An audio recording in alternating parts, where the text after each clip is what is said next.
What's going on, YouTubers? This is tjrsim. We're checking out Project Cars 3.0 update today, and it is a humongous update. So, finally got some time to play around with it a little bit, check out some of the visual settings, force feedback. There's AI updates. It's just huge amount of updates on here, and of course I'll list them all out on my website for you. But I'm sure you've probably seen them. But anyway, I'll just dive into the force feedback real quick. We go to Options, Controls, Calibrate Force Feedback at the bottom. And here you got three settings. Custom, Default, and Classic. See, Default happened after, I believe, patch 1.5 or 4 or something like that. And people didn't like it. Some people didn't like it as much because it was a little too strong. So that one, you'll notice the steering gain goes all the way up to 5 on that one. Of course, you can adjust it down, but that steering gain is actually pretty strong, and it muddles out some of the features or the cues that you're going to be feeling from your tires. With that strong of a steering gain. So don't recommend to run it at 5. But what I do is I go back to the original one, which is Classic. And then anytime you start messing with the tire forces or any of these settings, it automatically changes it to Custom. Watch. Bam! There we go. Custom. All right. So I'm gonna leave it at 1. Tire force, you can go all the way up to 2. I did in the very beginning of Project Cars. Up this one up to 2 because I just was not getting enough feedback in the tires, going over curbing and feeling all the little nuances of the track, surfaces and stuff. So since then, there's been several force feedback updates. Seems like there's always a force feedback update with every release as they hone it in from all of us giving our comments and stuff. So which is real good. Progression is great. So I end up leaving tire force down at 1, like it the best. And actually, normally I'll run, if you've seen some of my other videos, I run the Jack Spade force feedback tweak, and I'm really happy with that most of the time. But I have found with this new 3.0 update that I'm replicating the same feeling that I liked in that one, which on that one I liked the strong bumps force feedback tweak, and it didn't seem to mess with how I was feeling my tires chattering over bumps or locking up under heavy braking when I'm turning and feeling the slide and then grab traction again as I ease off the brake. It didn't affect any of those. So I'm getting that same feeling now with just the I guess stock Project Cars force feedback system. So yeah, it's pretty good. I like it.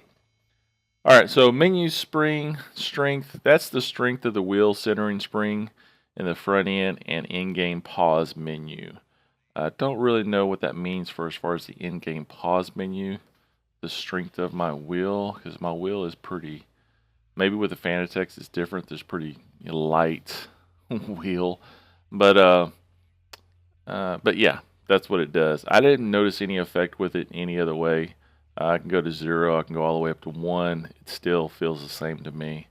Low speed coefficient and saturation, low speed spring saturation, these seem to go together like cheese and wine. And this is the default for the Classic. Actually, this new update, they recommend your coefficient to be higher than your spring saturation. And played around with it from 0 to half to 40 to 100, 1.0, and I actually like it at 1.0. And this is I'll just read what it says. It is low speed spring coefficient and saturation, the weight of the steering at low speeds, 10 miles an hour and above, and when the car is stationary. So the saturation is the maximum force of the spring, and the coefficient is how quickly the spring takes effect.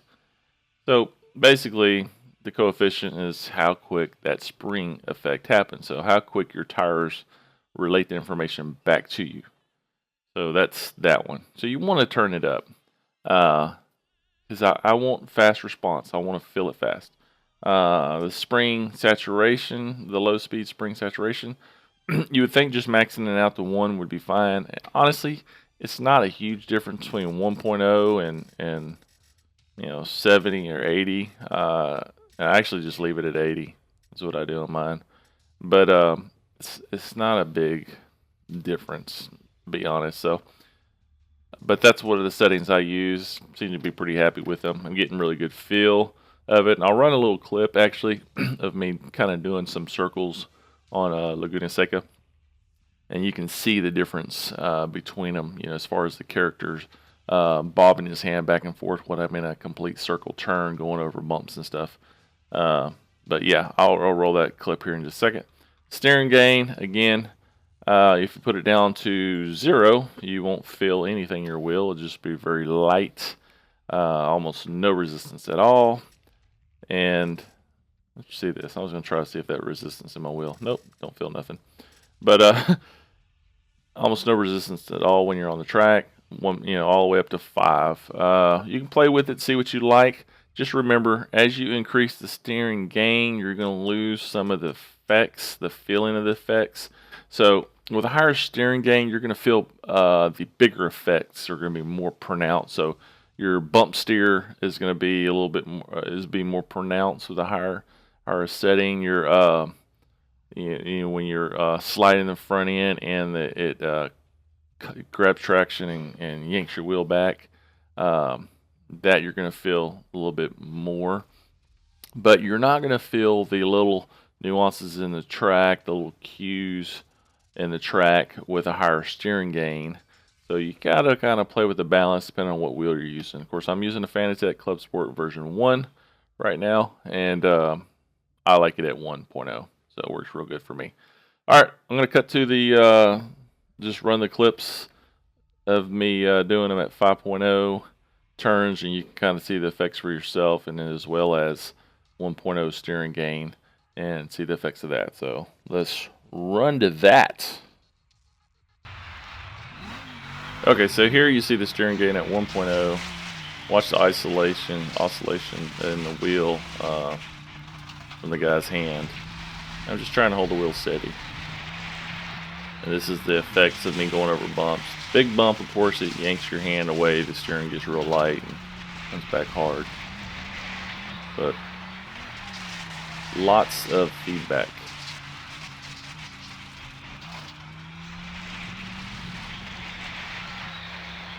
Feeling all the little bumps as well as the big ones. Here's the 5.0. Here, watch the big difference here. Just feel the big bumps. Go a little bit slower so I can try to pick up as much of those nuances as I can. But really just feeling the big bumps. The hand's hardly moving on all these same little bumps. Same turning that I was doing. So yeah, steering gain 1.0 is definitely a lot better. You like more feel in your wheel.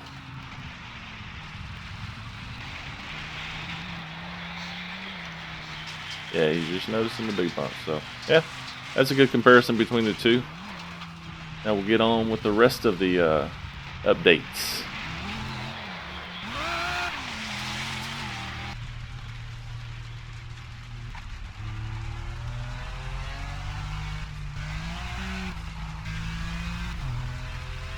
Alright, so here we'll start looking at some of the rain effects in the project update 3.0. I won't even call it a patch anymore because there's quite a bit of additions to this 3.0. But watch the see the rain smear with the wipers across there.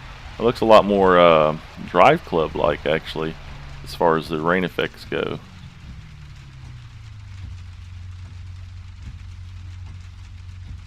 I always like hearing that windshield wiper too for some reason. But yeah, see, so it's just pouring down. Before it was just static. It was just raindrops hitting on the windshield like you see right there, accumulating, and then they would just kind of disappear. Now they're actually being affected by the environment around them more. So they're getting pushed by the windshield wipers instead of just disappearing as the windshield wiper goes over them. It's pushing them, puddling. And then when you start going, watch this. Then when you start going, you'll see the rain travel up the hood. See the lines going up. Let's do it again.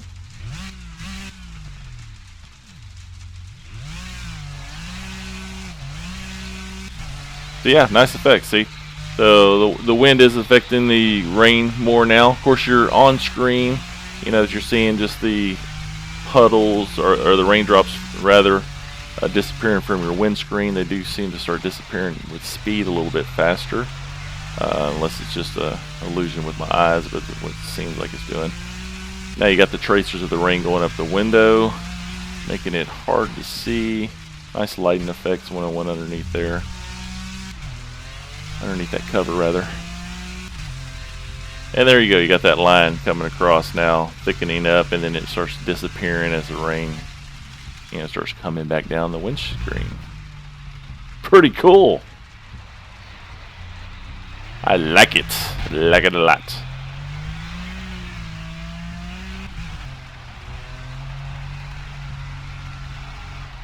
Yeah, it gets heavy, lightens up, disappears, so cool. Watch a little bit of this and we'll go on to the next.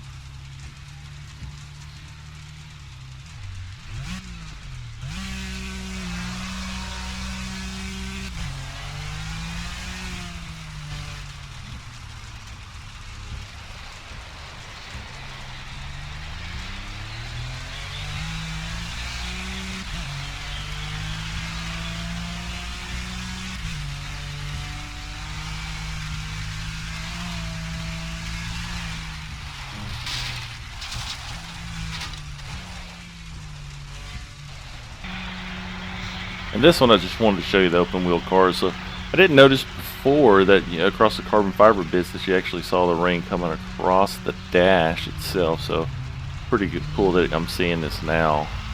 I was sworn I never saw that before. And then you will see then on the fenders themselves too, the rain tracers going across them too. So, you know, same effects again. Of course, you know, I'm not really concentrating on my driving here, just trying to show some effects of the rain. Looks pretty sweet.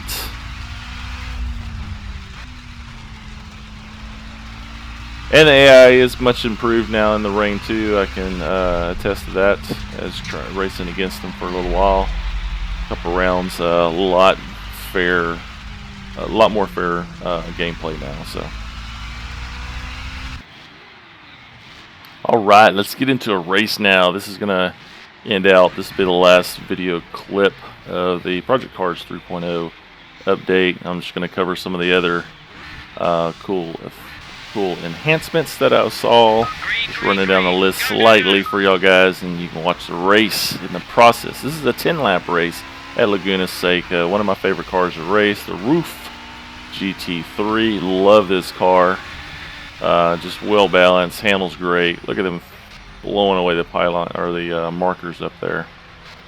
Nice graphics with the update. I'm still running 60 FPS plus with 19 cars on the track. Nice visual effects going on. So AI seems a lot more composed now than they used to be, and also, like I mentioned, in the rain, it's a lot more of a fair race. Everybody having, you know, of course, on rain tires and stuff going, but the AI doesn't just run away from you. You know, they addressed that once before with an update, but still the AI was still more masterful in their races than I could be. So it was like, hey guys, where are you going? Where did you get this newfound traction? Now it's balanced out a lot more. I find myself passing a lot more in rain races than I did before without having to lower the AI down to a ridiculous amount to make it more fair. So a lot better competitive racing now in the 3.0 update, so really like that. So yeah, So as far as the rest, the graphics, you know, I have it all maxed out. I have everything on ultra mode right now, and like I said, I'm running 60 plus frames per second. I'm running my AMD Radeon R290X graphics card. So, you know, not the latest and greatest, since they just came out with the 390, but yeah, it still does really good. Still fairly new graphics card, but yeah, game's working really good on this. Really good lighting effects, and this one should run into the nighttime racing too, so we can see some effects on there. As far as the rest of the updates go, you know, it's pretty damn cool.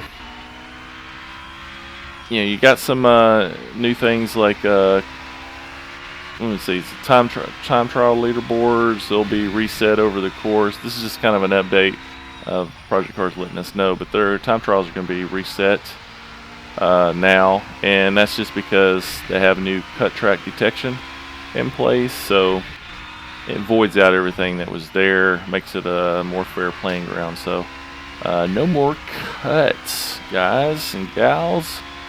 So that's good. New leaderboards, new spectate mode and multiplayer.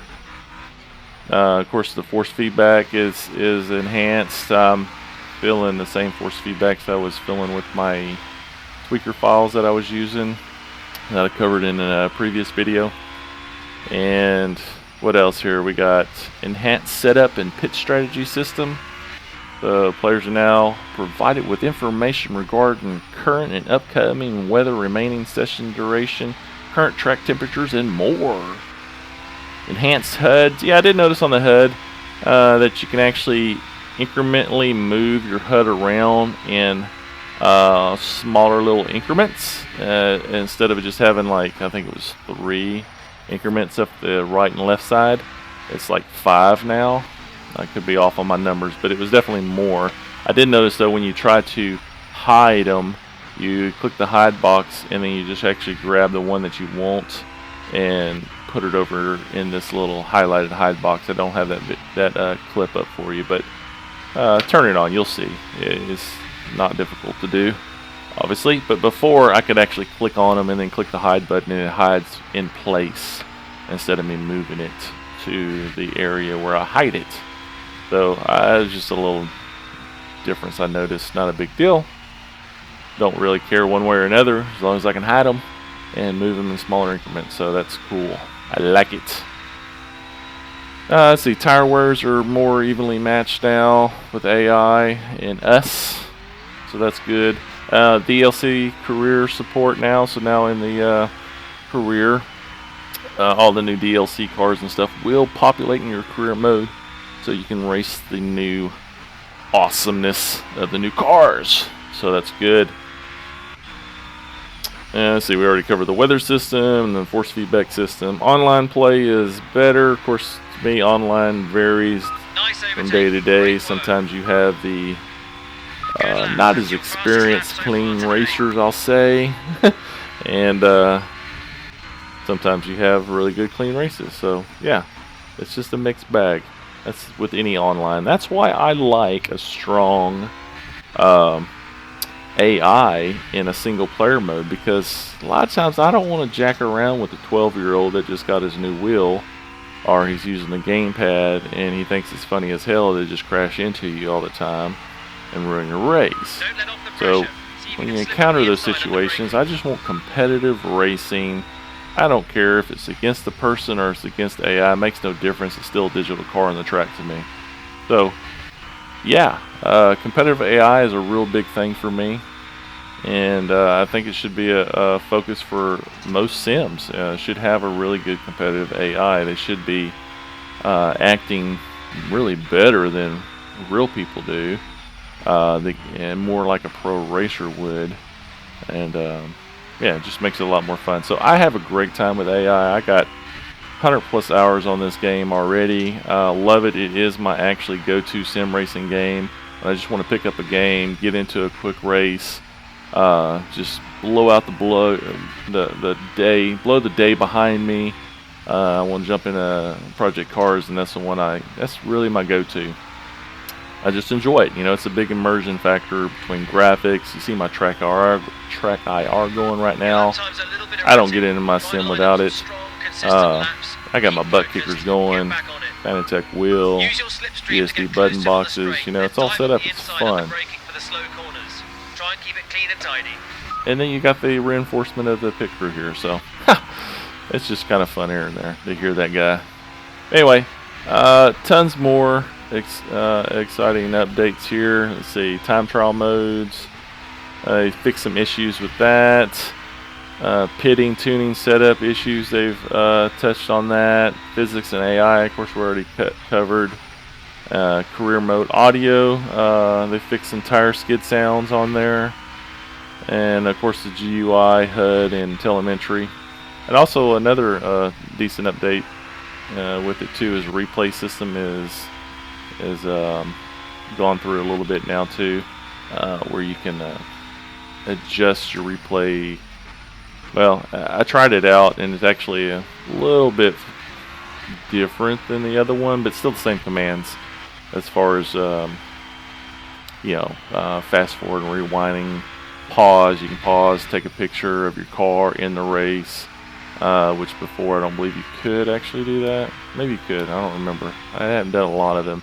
Most of the time I just set up a screenshot, hit spacebar whenever I see something pretty cool, and it takes a shot, you know, through the Steam.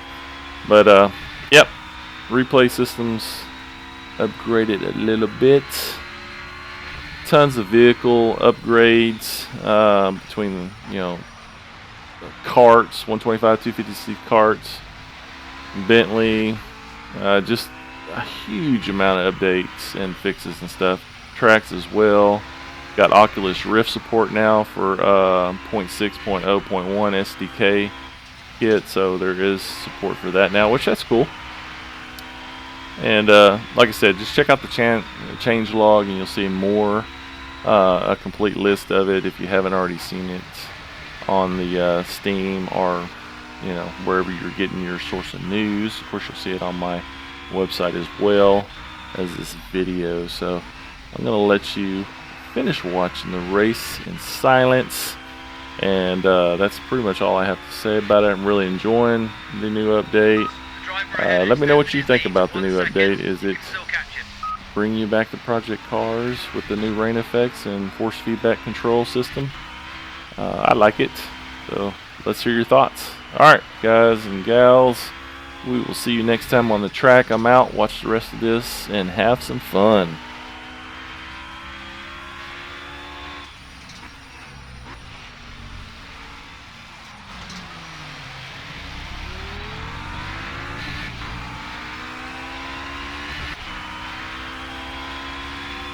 Your pace is dropping in and out a little bit. Try and refocus, line up some good, strong, consistent lap times.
Okay, you've got good pace. It's time to turn it on a bit. Let's push a little harder.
What's your fastest lap so far today?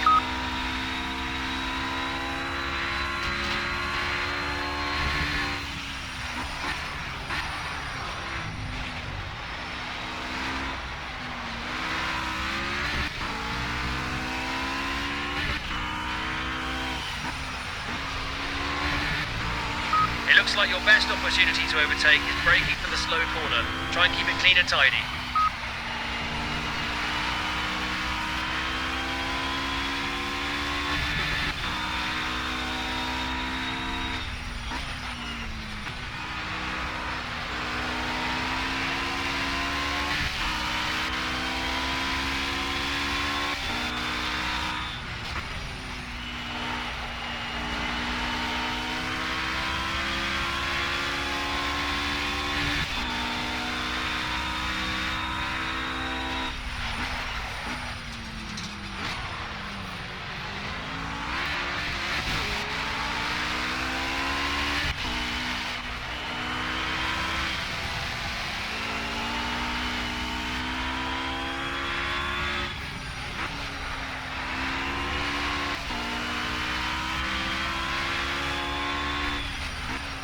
It looks like your best opportunity to overtake is under braking for the slow corner.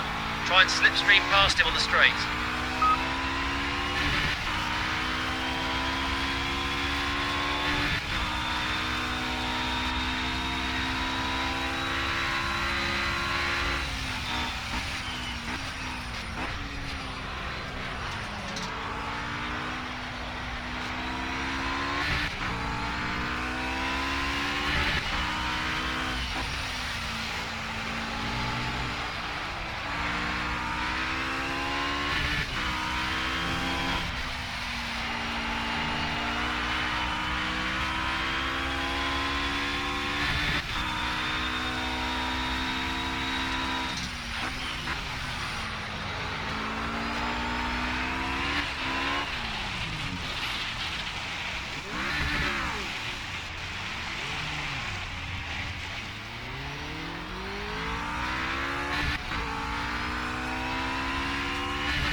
Currently running just outside the top 10.